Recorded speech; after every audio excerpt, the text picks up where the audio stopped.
If you think rock music is a genre that belongs only in history books, well, you're about to be completely surprised. Oh, definitely. Today, we're going to break down modern rock music, looking at the facts about how today's bands are built, how they use cutting-edge tools, and how they connect with millions of listeners like you around the globe. Our mission is really to give you a clear blueprint. We're going from the basics like what instruments even make up a band to the really complex stuff. Like how they can record a hit track in their bedroom. Exactly. And how they navigate the whole digital world of streaming and social media to, get famous. Okay, so let's unpack this by starting with the core foundation. If you picture a rock band, what are the essential ingredients? Traditionally, you're looking at four main parts: the electric guitar, the bass guitar, the drums, and, of course, the singer. You can almost think of it like a sports team, right? Each one has a very specific job to do. That's a great analogy. And if we're talking sports, the electric guitar is the quarterback. Ah, the star. It's the star, the one driving the action, getting the most attention. It plays those powerful, catchy main melodies. We call them riffs. And those super fast, flashy parts. The solos, yeah. And that's where all the technical skill really comes out. And here's where the sound manipulation starts. I mean, guitarists don't just plug in their guitar and play. No, not at all. They use those little boxes on the floor, the special pedals. To completely change the sound. Exactly. They can make the guitar sound really thick and fuzzy, almost like a wall of noise, or add this massive echo that makes one note sound huge. Okay, so if the guitar is the flashy quarterback, what's the bass guitar? The bass is the anchor. It's the defensive center that keeps the whole play grounded. It gives you those low, deep notes. The ones you feel. The ones you actually feel vibrate in your chest, yeah. Wow. It only has four thick strings, and its job is to lock in perfectly with the drummer. Which brings us to the heartbeat of the band. The drummer is the timekeeper, the metronome. Totally. They use a whole set of different drums and those metal cymbals to keep everyone moving at exactly the same speed. And without a solid drummer. The whole song just falls apart. It's that simple.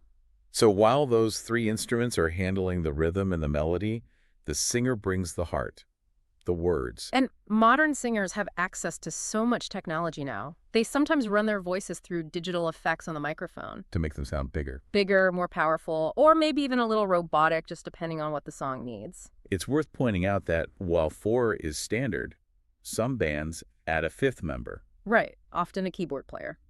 This person might add classic piano melodies or, more commonly today, all these cool electronic sounds that give the band a more futuristic feel. So we have the foundation, but that's really where the simplicity ends. It really is. Once you have the basic instruments, you realize rock isn't just one style. It's a massive family tree of different sounds. Right, it's not just loud guitars. It's a huge spectrum. Let's start with indie rock. Okay, so this is music that's defined not just by its sound, but, by its whole philosophy. The name comes from independent, right? Exactly. These bands record their music and control their business without the big corporate record companies telling them what to do. Then you have pop rock. Which takes all the energy of rock, the drums, the electric guitars, but uses really bright, simple, catchy tunes. Designed for sing-alongs. Totally.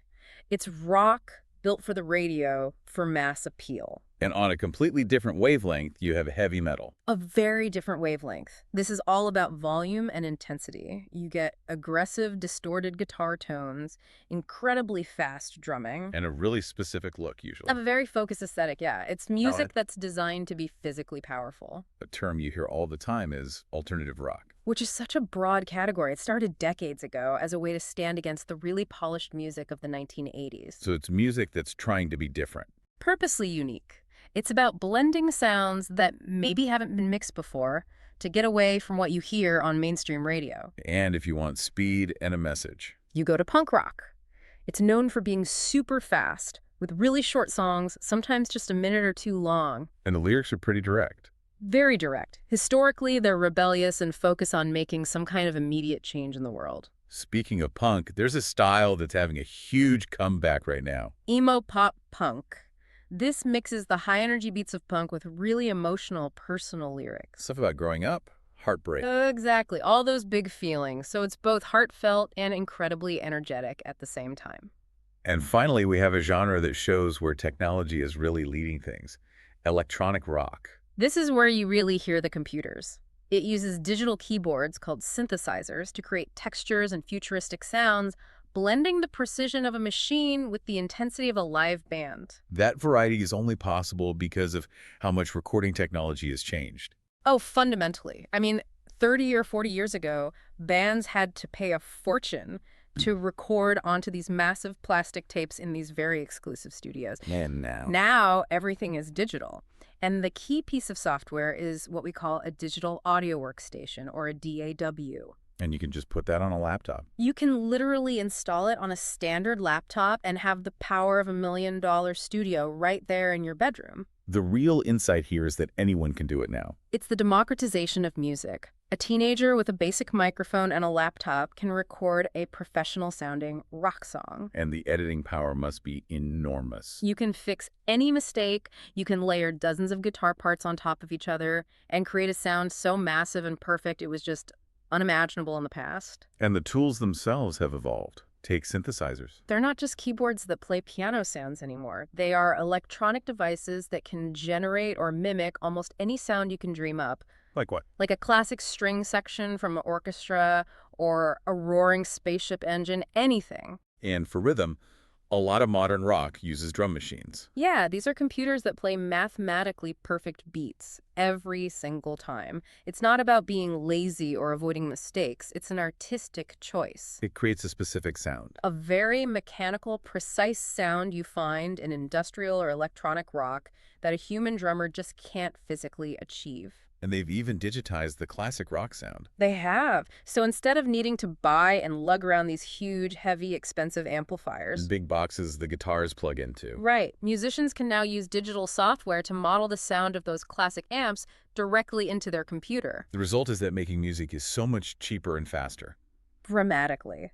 And that explains why the sound of a lot of modern rock is so highly polished, so clean, and sonically perfect. And yet, despite all that digital perfection in the studio, the single most important way bands connect with you, the listener, hasn't changed at all. The live concert? Live concert experience. Absolutely. The live show is the ultimate proving ground. A concert is a special event, it's incredibly loud, and it's designed for sensory overload with bright light shows, video screens, smoke machines. It's about creating a shared moment. A shared moment of energy, exactly. And when we talk about energy, we're talking huge crowds. Legendary rock festivals like Glastonbury in England or Lollapalooza in the United States. They attract hundreds of thousands of people, all unified by that single musical moment. And playing live helps a band prove they're the real deal. Critically, yeah. It shows they are talented musicians who can actually play those complex riffs and songs without the help of computer editing or auto-tune. That raw, shared energy is so vital for building a real connection. And on the business side, that connection is everything because the money has changed so much. It really has. Bands sell merchandise, t-shirts, posters, vinyl records at these shows, and that helps them pay for things like travel. It's not just extra income, though. No, for many bands, that merchandise income is their main source of survival.